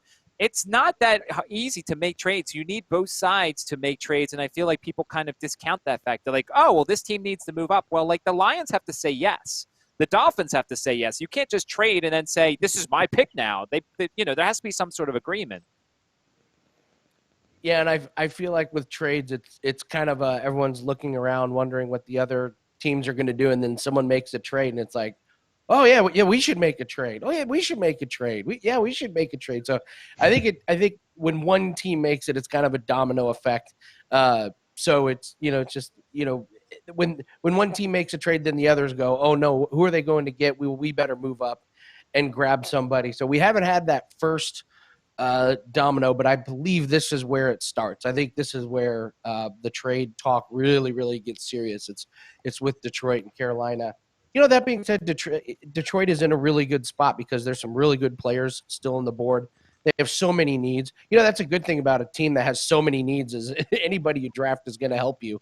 I still think trading back and loading up on some linemen, either offense or defense, in the second round or late round one would be better for them. They're a team that's in the position of one superstar at the top of the draft isn't going to help them. I think they need a multitude of players that they need to come away with in rounds 1, 2, and 3. So we'll see. The pick is already in, so they obviously knew what they were going to do. Two really, really lightning quick picks, which you don't normally see at this stage in the draft for sure. Tony, any small chance that the Lions don't believe in Jared Goff and they go Justin Fields here and build for the future? Ooh. No, I don't think so. I think if they're taking a quarterback, it's somebody else trading into the spot to get that quarterback. I see it's Goff, and if they keep the pick, Penei Sewell. All right, so if it's Penei Sewell, that would be good. The Lions do need offensive line help, and in that division, the defenses in that division are all right. I'm not the biggest fan of the Minnesota defense. I know they've got some pieces still from when they were really good, and you look at Green Bay, who's, always building on defense. Detroit's got some, they're rebuilding. Look at their wide receiving core is gone from last year with Galladay and Marvin Jones gone. So, Rob, this offense is looking at a complete rebuild here. Yeah, and when you think of the head coach here, guys, Dan Campbell, the first-year head coach, he came in right away, and the idea you got from his initial speech was physicality, toughness. They already have 2 first-round choices on that offensive line. To add a third to it would put it in pretty good shape, but you're talking about a guy who was a tight end in his playing career, a guy who coached tight ends. He's all about the offensive line and the run game. So, offensive tackle here would make sense in the form of Penei Sewell. I thought they would trade out of here. I thought that they could get more picks, a team that needs, as you guys mentioned, a lot of help, that this would be a prime spot if you had a partner to get out, but maybe they just either asked for too much or didn't have that particular partner, because Fields and Mac Jones are still alive here in play for teams who need quarterbacks. But I would agree, offensive tackle, the fact that Sewell has dropped this far when Cincinnati didn't take him would probably be a logical pick here. Thanks to John Ryan and Teasing the NFL and Arthur Fonzarelli and some of the other guys who are in the chat who are supporting us as we take you through the NFL draft. Kind of give you some betting stuff here as we, it's the off season and we're kind of just getting you through however many picks we haven't decided yet. This is kind of just going to be one of those things where the screen's just going to go black and then we just say, hey, that was it. It's like one of those beds where you pop a quarter in and you go and you shake until it stops shaking, and then you have to put another quarter in. So just keep putting quarters in. The show will continue on. So we left off with you, Andy. Andy, I'm going to give you a prop here. Over under 4.5 kneecaps bitten off by the Lions this year. I'm going under. I'm also going under 4.5 more quarters to be put in our vibrating bed. Again, the Lions are in a really good spot. I don't think they can do anything wrong here. I say that, and they've done it before. But they go wide receiver. They obviously need it. They go, more depth and skill on the offensive line. That's going to help them. It sure looks like they made a pick instead of a trade here. So coming in, I think Goff is in a really tough position, but maybe they want to become a running team. They get their offensive linemen, and they become a running team. I also think we're not giving enough credit. Tim Boyle also got signed. He could be the starting quarterback. Might beat Jared Goff. We don't know. They also signed Jamal Williams, the former Packers running back, and that's not a bad thing. But they got to kind of figure out. They got so many running backs there. Rashad Perryman's a wide receiver. Tyrell Williams is a wide receiver. And the music tells me it is Penei Sewell. So, hey, also, by the way, the guys in the back, we could stop showing the top fives because we've started to do terribly. Like, let's just say we got our first 2 right, and the rest of us are just, we're not doing so hot on the top 5. So let's go to you, Tony. We left off with Andy. So, Tony, what do you think? Penei Sewell, big guy to protect this Detroit Lions offense. I think I'm right because I had Sewell going to 7. So we like that. I mean, look, it's a bad football team. They've got a couple of now solid offensive line that they can start from scratch with, and this is really what the Lions are going to be going forward. DeAndre Swift and running the football, and then Jared Goff, doing more of a ball control offense than what they had under Matthew Stafford. But who's the number one on receiver on this team? Is it Rashad Perryman? Really a lot of work to do if you're the Lions. So you'll probably see them round out that receiving core here in these coming days. Rob, I don't know if they can set this win total low enough. I mean, Jared Goff's not great. I've never been a Jared Goff guy. He's throwing to nobody. He's got a mediocre running backs, and the defense is rather porous, and they've got somewhat of a tough schedule, as you see up here. Rob, I don't know how low they can set this number, but this is not going to be a good football team. Well, and if you have a football team, Matt, that is in a complete rebuild, then no better place to start the rebuild than on that offensive line, because obviously it's the trenches that win football games. That gives them now 3 first-rounders on that offensive line, if you include Taylor Decker, the Michigan offensive tackle, and Frank Ragnow. So this is going to be a pretty good offensive line. Again, this is all Dan Campbell, right, guys? This is a new day in Detroit. No more 4,500 yards passing. No coming out of the chute and throwing the ball all over the field. This is going to be pound the football and shorten games and try to win in the fourth quarter if we can. I think getting the offensive tackle here is probably smart because there are so many wide receivers in this draft that Detroit can probably pick up 2 very, very talented wideouts in the next couple of rounds pretty easily. So probably did it the right way. Offensive line first, receiver next, and then they'll work towards the defense. But I like the pick. That's a solid core up front right now. Yeah, I would have thought that the Carolina Panthers, who are next, would have been really excited for Penei Sewell. And, I put an over in for Rashawn Slater. And I want to thank the guys in the back who are doing a bang-up job with the graphics and then getting us all on. And, presumably we're not talking to ourselves. So thanks to the guys in the back who are also helping out in terms of our top 5s, which, I mean, it's true. We were way off and got some wrong. But, in this business, we're going to get some wrong. We did still get our first 2 right, though. Remember that. Remember way back about like an hour ago, we got those right. So you've got the Carolina Panthers here. Oh, look, now they're going to put the top 8 up. And so we are at number 8. If we do some quick math here, so Tony got the first 2 right and then got Penei Sewell right at 7th. That's really good. I got, there's a couple right in there. Andy, there's a couple right in there too. We all got a couple right. You know what? I'm just going to say, the graphics got mistyped in. We had them all correct, and just it's fine. So number 8, Carolina Panthers. As we get to towards the end of the top 10 here, I believe we left off with you, Andy. They really would have liked Penei Sewell. This is where I'm worried that they might have gone Rashawn Slater, because I do have the over on Rashawn Slater for tonight. But where do you think the Carolina Panthers go with Matt Rule, who I think is going to be a very good coach in the NFL? Prime time spot for a trade. I think the Panthers could use multiple picks. They're short in the secondary. I think a reach for Surtain would be good. They just re-signed, or they picked up the option on DJ Moore. Not really sure they're going to be in the Devontae Smith market, but yeah, Slater could be the pick here. If they think that there's not going to be an offensive lineman there that they like later on, pretty good spot to take him. I still think a trade would be the best move for them. That's what I thought they were going to do. But if not, yeah, Slater is probably going to be the pick. If not, maybe they go defense, whoever their favorite defense. And, just at least give us credit for when we saw all the Trey Lance numbers change, that we all didn't change our pick at number 3 there, guys. We could have easily done that. We stuck to our guns. I wanted to. Here.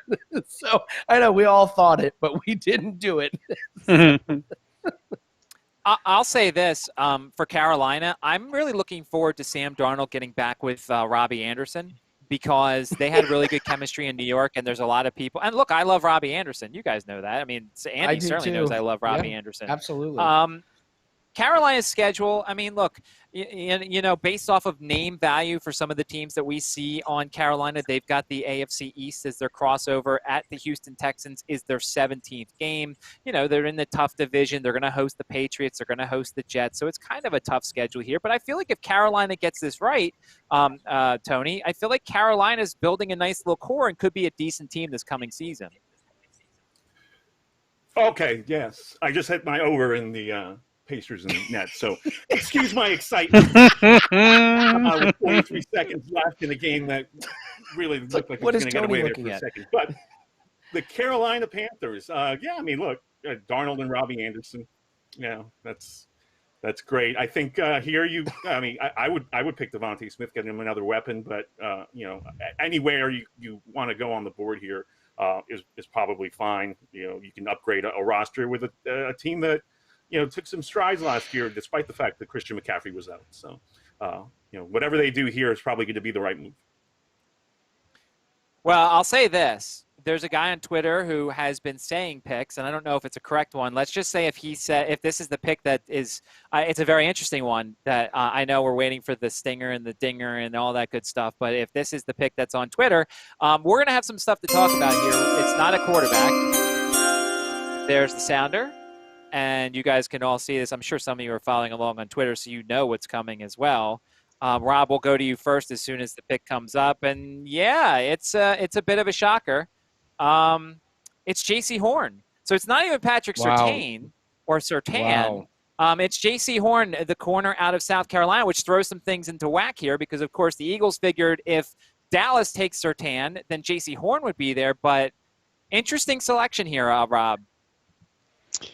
Well, I think in the battle between the top two corners in this particular draft, Matt, it's just a personal preference. And I think Matt Rule is a guy who loves that physical play out of his corners at the line of scrimmage. I think J.C. Horn a little bit more physical than Patrick Surtain. Patrick Surtain a little bit better cover guy. So if you're splitting hairs that way, I can understand why Matt Rule went this way. He's also a defensive guy. It shows me that they're dead set on Sam Darnold, right? Because they had every opportunity to maybe go Justin Fields. I'm actually buddies with a Charlotte sports radio host who told me today if they don't trade out, there's a good chance they'll take Justin Fields. That didn't happen. So Sam Darnold is their guy after trading Teddy Bridgewater out of there. I think that, if that's the position they were looking, it's just the preference of Matt Rule. He likes those physical corners at the line of scrimmage. And they're going to try and get back to play in that type of style that we remember them for maybe 3, 4, 5 years ago. So can I just set the scene, and the voices in my head can tell me. I mean, we're getting closer to the Eagles pick, and Rob, obviously you know what's coming up. We're kind of lining up for Justin Fields or Mac Jones to be at the Eagles pick. And let's just say you want to see my reaction if the Eagles do draft one of those guys, because that's not who I feel like the Eagles need. But we're still not there yet. I'm hoping that they're not going to do it, but the Eagles are consistently doing stupid things. Andy, pick 9 here. Oh, by the way, if you had J.C. Horn as your first defensive guy, I know you had Surtain, so it's a bit of a shock here that Horn goes first. I saw on Twitter Horn was about plus 350, plus 400. A decent little cash if somebody did have Horn as their first defensive player selected. Yeah, they certainly got me. I had Surtain going ahead of him. I didn't think it was that close. The odds, told you. But Rob said it's a personal preference, and the Panthers and their scouting department just think he fits in a little bit better.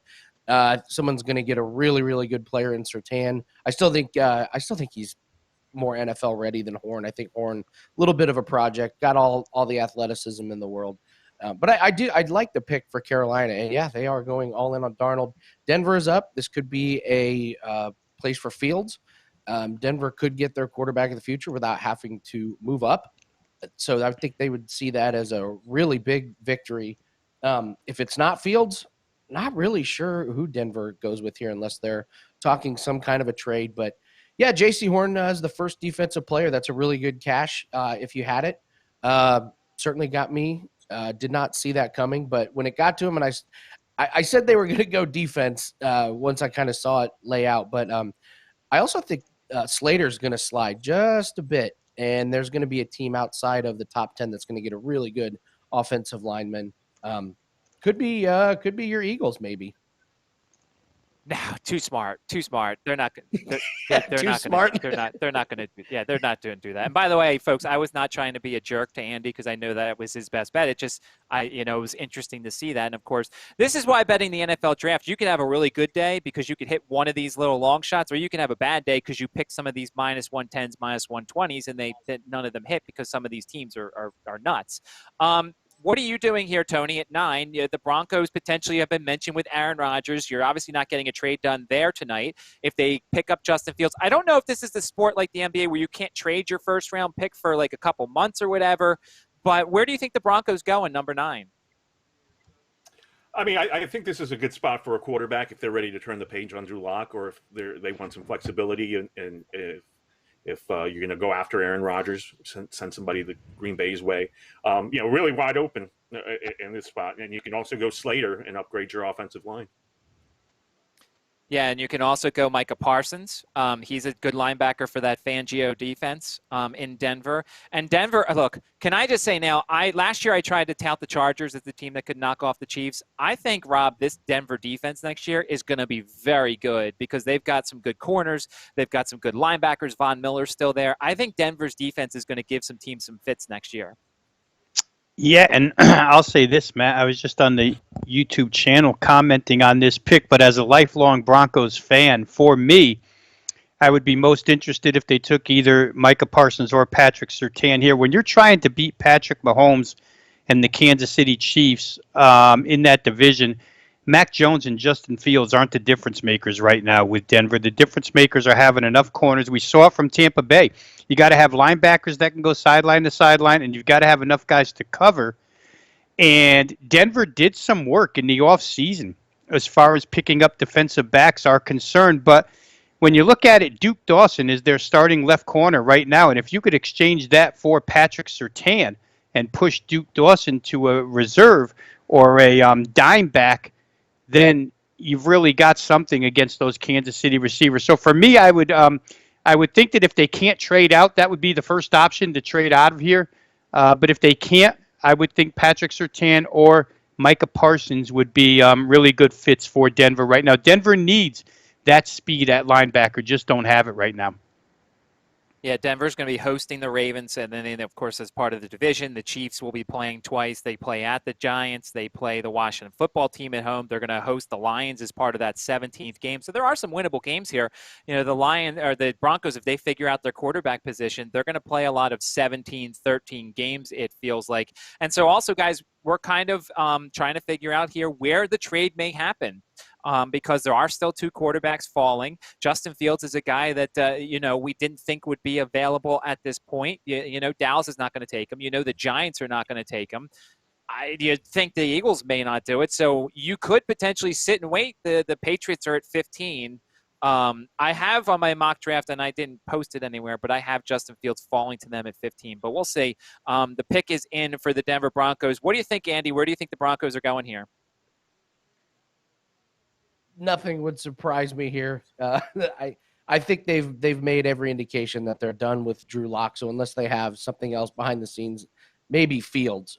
Nothing would surprise me here. Parsons could be a good long shot. Surtain would be a good fit for them, as Rob made the case. Lean Fields if I had to take it, but certainly wouldn't put any money on it. So we'll see what happens. Mac Jones, I think, can keep falling, and I don't think you necessarily have to trade up for Mac Jones because I think he's a guy that if you're a team that's really high on him, I don't think every team's got him high on their draft board. I feel like if you're a quarterback team that needs him, you're not necessarily going to trade up for him, but we'll see what happens. This draft night has been kind of weird so far. In terms of we've seen J.C. Horn go before Surtain. We've seen only one offensive lineman go in. And the fact that Denver's actually picking here when it could have been a spot and very interesting. Once again, I can't say it yet because the sounder hasn't gone off yet. But on Twitter, and you could tell that is Rob Vino clapping. That is Rob Vino clapping. It is Patrick Surtain. So now both corners are off the board for the Eagles and the Cowboys. So let's go. We'll go right back to you, Rob. You get your man in Patrick Surtain. Yeah, I think it makes the most sense for the division that they're in, Matt. You talked about Justin Herbert and the Chargers. He's coming as well. And, I mean, the kingpin in the AFC is Kansas City, and they live right in your division. So to stockpile really good corners, just let me say, guys, that if Patrick Surtain is able to win a starting cornerback job, which I think if you draft him 9 overall, he will be that, you pair him with Kyle Fuller. Their safeties now are Kareem Jackson and Justin Simmons. Duke Dawson moves into a depth position, as well as Bryce Callahan, who they got from the Bears because of Vic Fangio a couple years back. That's 6 solid defensive backs, and that's how you have to combat Kansas City.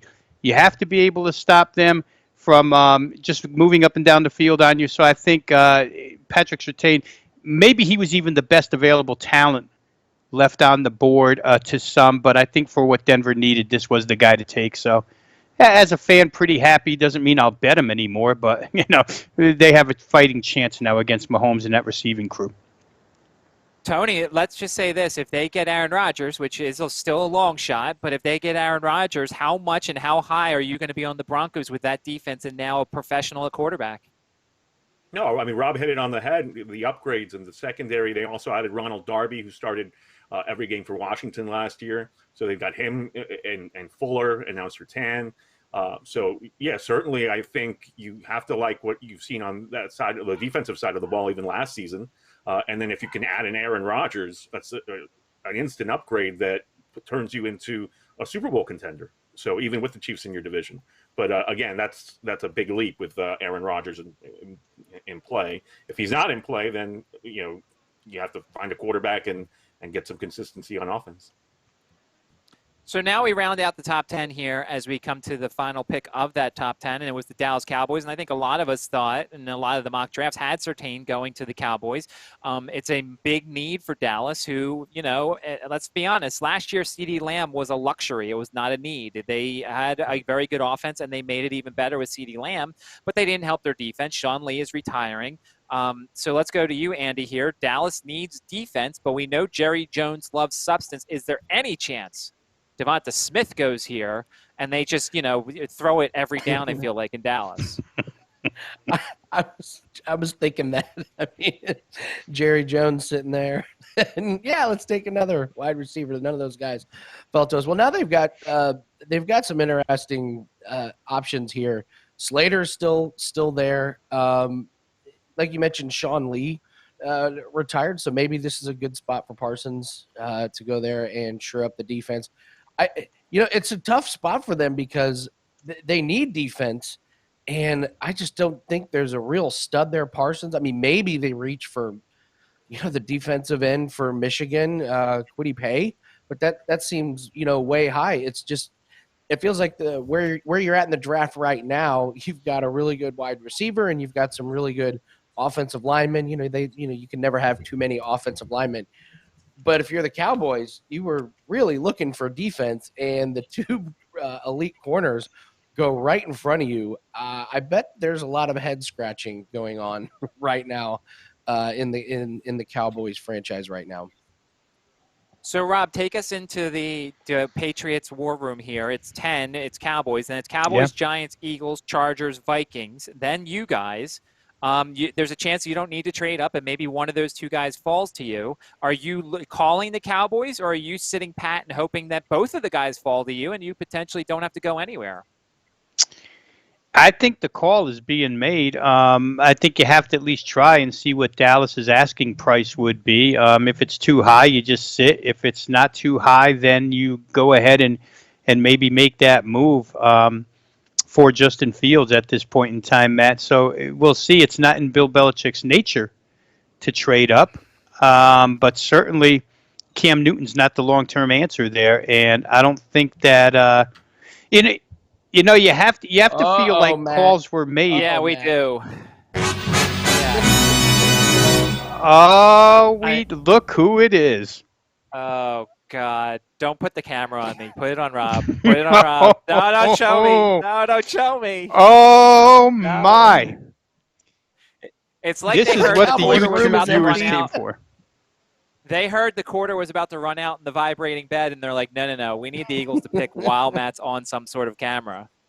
Oh, goodness. So the Cowboys and the Eagles are making a trade. Let's actually tell the people, as the graphic said, the Cowboys and the Eagles are making a trade. I have no idea, unless it's Rashawn Slater. I mean, maybe they're worried the Cowboys are going to take an offensive lineman here. It could be Devonta Smith, but why are you trading up for Devonta Smith? I don't think the next – I don't know. I'm frustrated. And 6 Eagles that I follow on Twitter just did the eyeball thing. Can I just say the eyeball thing on Twitter is the most annoying thing possible? I'm so annoyed. Andy, can you start hosting, please, while I start, hallucinating? Drinking. Well, the eyeball thing is annoying. So is draft trades inside your own division. So I'm gonna be absolutely fascinated by this because I have no idea who they thought was going to go in front of them that they had to have. Now it only cost them a 3rd-round pick, but we've seen some guys. We've seen some guys hit in the 3rd round, so it could end up being a big deal. It could be nothing, but I'm a little – I mean, Matt, you know what they need the most. I would think it would be Devonta Smith. It's the only guy I can think of that the Giants would have wanted to give Daniel Jones another weapon. So if they really thought the Giants wanted to take him, then they're going to jump up and because, as you know, the wide receiving core was left a lot to be desired for Philly last year. So here's the thing. I just don't know because I don't think Devonta Smith's going in the next 2 picks. I don't think Dallas is taking him, and I don't think the Giants are taking him because I think the Giants are going to go defense. So I don't know why you're trading up unless it's Rashawn's. I don't know. I don't know. I'm frustrated here. Tony, what do you think? Who are the Eagles trading up for? I think, well, you've already said they're not a smart organization, but the smart move would be to get Slater. You need to get youth up front, and he's arguably the best tackle in this draft. You know, Sewell probably a little higher on most people's scorecards, but certainly, you know, you like what you see in Slater. And they need to get a top 10 talent on that offensive line. It's not getting any younger. You know, Lane Johnson, I guess, will be back. They got Driscoll. But to me, I think that the smart move would be to go Slater. I mean, the Eagles might go Caleb Farley because they're stupid. I think Caleb Farley could be the best corner in the draft, but the injury issues are certainly important because here's a guy that the disc issue, the back. I've never had disc or back issues, but I'm sure it's not something that just magically heals on itself. Rob, what are you thinking here? Yeah, you know, Matt, the only other thing I could think of, and I don't know if Dallas would have gone this way, but the Eagle linebacking core for the last couple of years has been a mess. And if they thought Micah Parsons was going to go to Dallas and they really wanted him, Penn State kid, perhaps that was a reason to get up in front. But I don't know that Dallas would have taken him with all their linebackers. I just know it's an area of severe need for the Eagles. The other, obviously, Slater's a good pick because he's so flexible, guys. Not only will he play tackle, but, again, you can bump him inside. And the Eagles have had so many injuries across that offensive front that he would be a good, versatile offensive lineman with first-round talent. So I could see that. Devonta Smith, I agree with you, Matt. Perhaps he would have been around at 12. So, the only thing I can think of is maybe the linebacker because their linebacking core is so bad. But it's a mystery to all of us right now. If it's Kwity Paye, you may just see me disappear. Yeah. Because I do not want a defensive lineman. Granted, there's Brandon Graham comparisons and everything, but please, if it's Kwity Paye, I may have to get off the air because. Jesus, I mean, Joe. it could be Joe. Well, they'll need true. him. There's a possibility. They don't actually have a punter. I think Cameron Johnson did go somewhere else, so they don't have a punter. All right. The Twitter says what it is, and if it's this, all right, I'll be fine with it. Joe, you could play well, I guess you can't play the sounder because I'm waiting for you, heaven forbid, to tell me.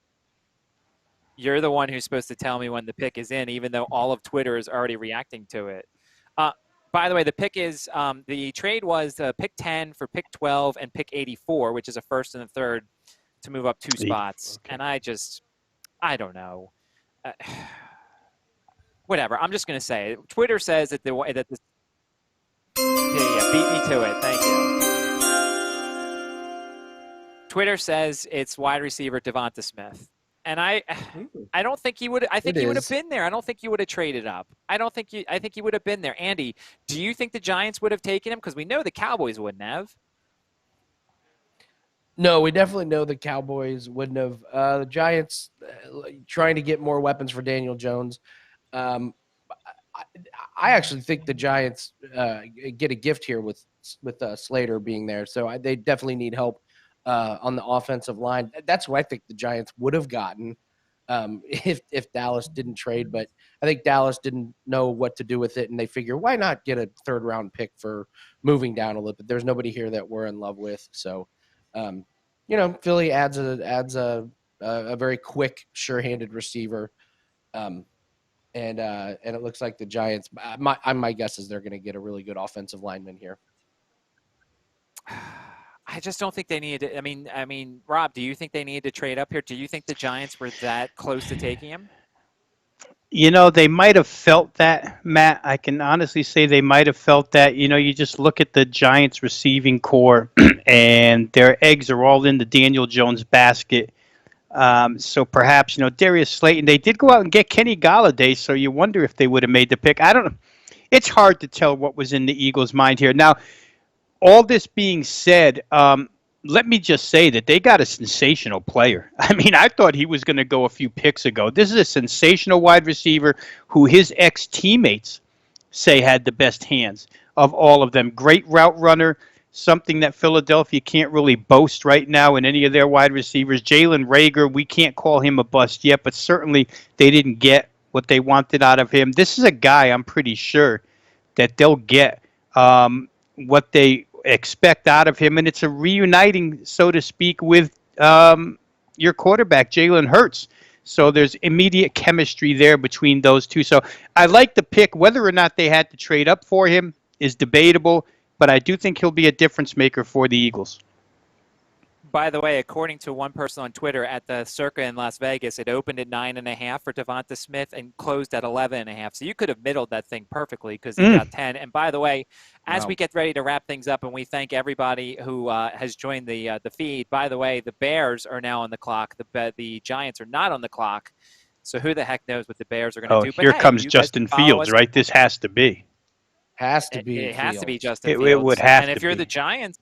If you're the Giants, you're happy that both of those guys trade up. Wouldn't it be funny if they took Mac Jones and they once again went with the wrong quarterback in the draft? Not that I have any pity for Bears fans. None whatsoever. All right, Do so we let's have wrap any things Bears up, fans around? Well, we did, my but God. then they probably turned it off after I said that. So we want to thank everybody for checking us out. And don't forget, the next 24 hours, the early bird special for the NFL, if you get $100 off, use the promo code PROP100. You want to go to WagerTalk and go check out Andy, Tony, and Rob. They are three of the best on that website, no matter the sport, whether it's baseball, college football, everything else, basketball, hockey, tiddlywinks, whatever you want to bet on, those three guys will do it. WagerTalk.com. Don't forget the live odds page. It is great. As things change, you will figure it out. I'm on SportsMemo.com. And you can check out the live odds page also on sportsmemo.com. So thanks to everybody in the back who put up all the graphics, whether they were good or whether they were bad. It was just great to do this show, and it was great to do this show with you guys as well. Don't forget to hit the like button, hit the bell. You'll never miss a show on the Wager Talk YouTube channel. So for Andy and Tony and Rob, I am Matt Joseph, sportsmemo.com. Thanks so much for joining us for our NFL Draft Special.